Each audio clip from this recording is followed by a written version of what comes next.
justificar por ser ladrão, vamos acabar descobrindo que ele tem um orgulhozinho de ser ladrão, de ser criminoso. O outro fica constrangido, ele não foi educado assim, os pais dele não educaram assim, ele sabe que não teve aquele tipo de instrução, ele foi surpreendido fazendo uma coisa que não se esperava que ele fizesse, totalmente diferente. Os dois são ladrões, os dois estão presos, mas as atitudes são diferentes. Muitas vezes nós agimos como o primeiro criminoso, nós nos acostumamos com os padrões carnais, e ainda dizemos, queremos justificar, não é porque os meus instintos são muito fortes, não tem quem aguente, é um trator passando por cima da minha alma. Leia Romanos 7, veja como o próprio Paulo, aí ele conhece bem o que Paulo diz, né? O próprio Paulo diz que o que ele fazia, ele não queria fazer, porque o bem que habitava nele era uma coisa, mas ele fazia um mal que não queria, mas fazia. O apóstolo Paulo fazia um bocado de mal, que ele abriu o coração, e eu não vou fazer.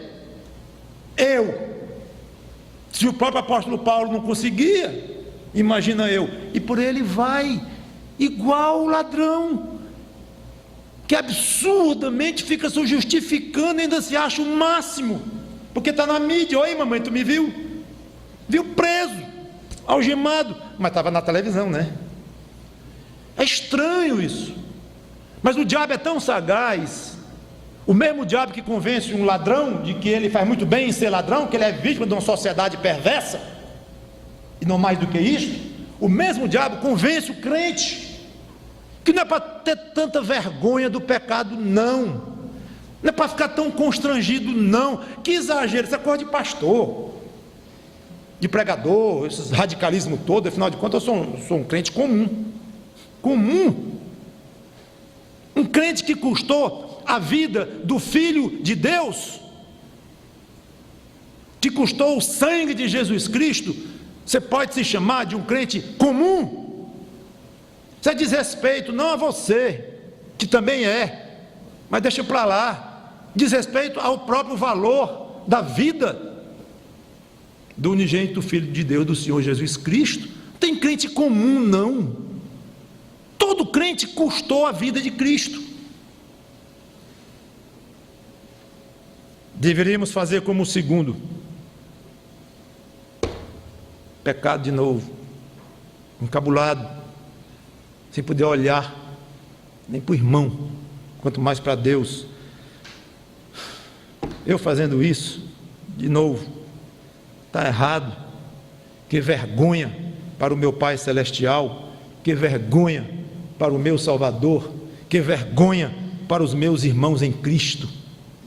Eu não quero repetir, eu vou lutar, eu preciso me abster disto. É exatamente o que Pedro disse. Como estrangeiro e peregrino, se abstenha desse negócio, porque não tem nada a ver com você. Continuando, versículo 12: mantendo exemplar o vosso procedimento no meio dos gentios. Obviamente uma atitude interna provoca um comportamento externo, e ao se abster das paixões carnais no seu íntimo, como atitude, ele automaticamente vai exibir um procedimento exemplar diante dos que são do mundo. Esse procedimento exemplar é exatamente não se abster das paixões carnais e praticar uma vida de acordo com o fruto do Espírito. Pastor, só um pensamentozinho aqui. Se nós somos estrangeiros, não somos daqui, peregrinos, pouco tempo aqui, em vez de ficar dando satisfação aos que são daqui, aos do mundo, não seria melhor deixar de prestar atenção neles? Agora, de procedimento exemplar no meio dos gentios. Gentios aqui é sinônimo de não salvo em Cristo. Então tem que estar prestando tanta atenção neles. Eles não são daqui? São. Eu não sou daqui? Não.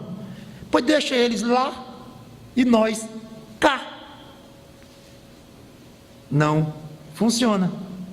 A pergunta é até interessante, pode conter até uma certa lógica, mas a resposta é Não, não é assim, absolutamente, como Deus planejou. O fato de não sermos daqui e estarmos de passagem não significa que estamos dispensados de qualquer tipo de relacionamento com o mundo, ao contrário, estamos aqui exatamente para cumprirmos o grande propósito de proclamar as virtudes de Deus. Proclamar para quem? Para os que já são salvos, claro, mas também para os do mundo. Ide por todo o mundo e pregai o Evangelho a toda criatura. Falando de pessoas não salvas para ouvirem o Evangelho e se converterem a Cristo. Então, não é assim, não, de nós nos sentirmos exclusivistas e nos excluirmos até da sociedade, não querer conversa de quem não é de Cristo, não passou pelo mesmo processo da conversão. Não, está errado, não é assim. Precisamos dar testemunho, como Pedro diz, manter um comportamento exemplar. E a força e o efeito desta proclamação, tanto para não salvos, do Evangelho de salvação, tanto para os próprios irmãos em Cristo, já crentes, o efeito dessa proclamação vai depender diretamente do tipo de procedimento que você vai ter aqui. Para quê? Versículo 12, a segunda parte: naquilo que falam mal contra vós,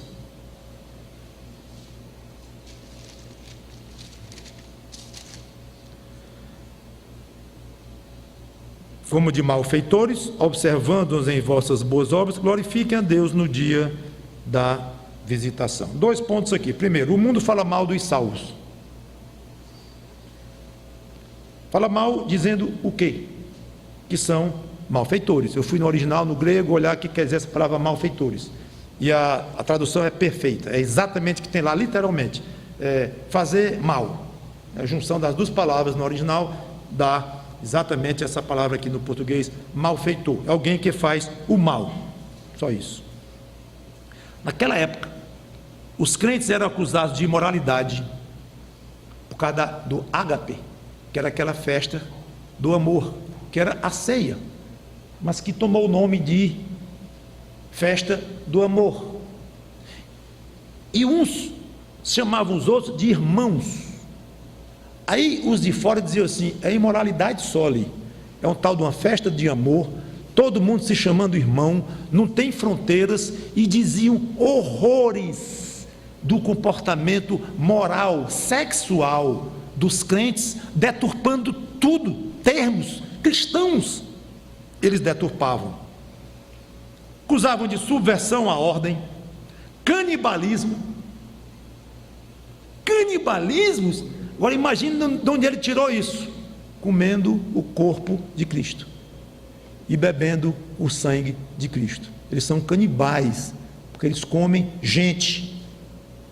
Uma deturpação que só o diabo pode causar, mas causa, como deturpações hoje absurdas que nós vemos nos nossos dias, sobre noções e práticas absolutamente imorais, absolutamente fora do bom senso, que estão entrando na sociedade até o ponto de legislação e tudo breve. Deslealdade ao imperador, ódio à humanidade, exclusivismo, só eles eram certos, insuflar os escravos a se libertarem dos seus servos, que não era assim. Basta ler 1 Coríntios 7.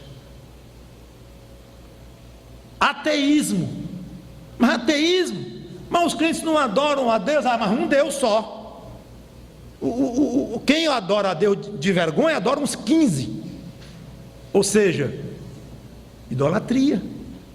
Então eles tinham vários deuses. Nós, crentes, tínhamos um só, que nós sempre dizemos, claro, adoramos a um só Deus. Idólatras. É incrível, mas era assim. Obviamente o contexto mudou, estamos 2000 anos depois aqui no Brasil. E aqui há, por enquanto, liberdade e paz religiosa, não há acusação oficial contra crentes. Mas, vocês acham que essa verdade que Pedro disse aqui, que o mundo chama os crentes de malfeitores, acha que mudou? Ingênuo. Você é muito ingênuozinho, meu irmão. Abra mais os olhos, porque eles ainda falam mal dos crentes fiéis.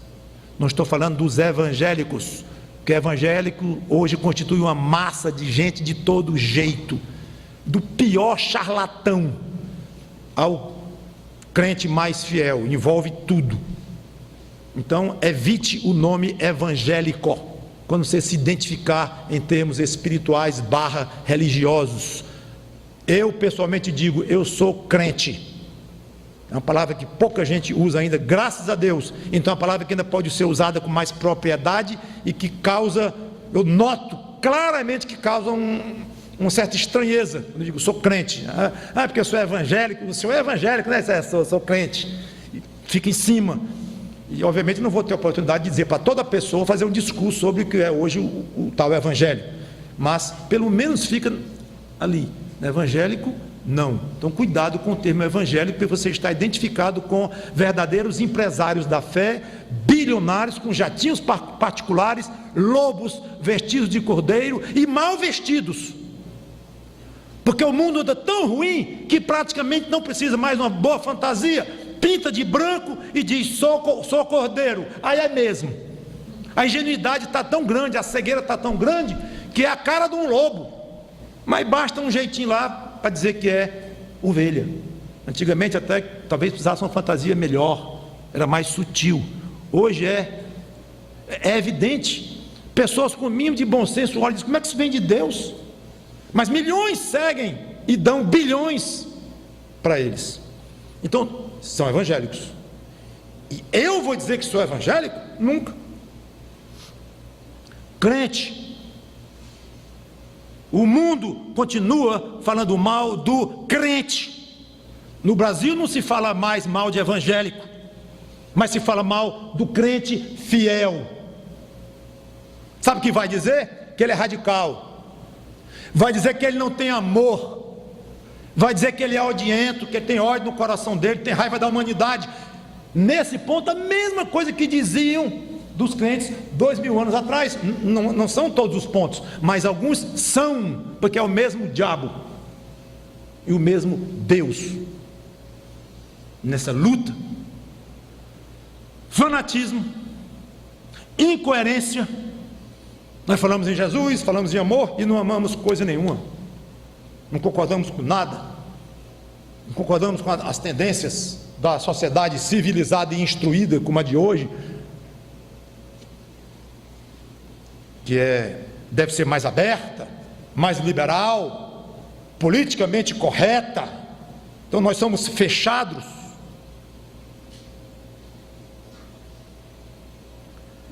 Intransigentes e tantas outras coisas. Ou seja, continuo chamando os crentes de malfeitores, de uma maneira mais sutil. E olha que essa sutileza está acabando aos poucos.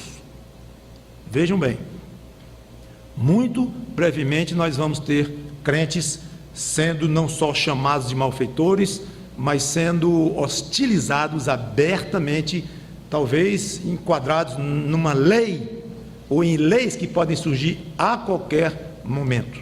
Estamos passando por essa situação hoje. Não sei se vai chegar daqui a 1 ano, 2, 10, o Cristo não vai deixar chegar nunca, eu não sei. Mas as perspectivas não são animadoras. Segundo ponto, o mundo precisa ver o contraste entre o que diz de nós e o que fazemos. Esse é o motivo da pregação ter sido chamada assim: eu, malfeitor, olhe para mim. É exatamente isto que Pedro quer dizer. Nós somos malfeitores? É. Pois veja as nossas boas obras. Diferente do coleguinha na escola. Tu quer dizer então que eu gosto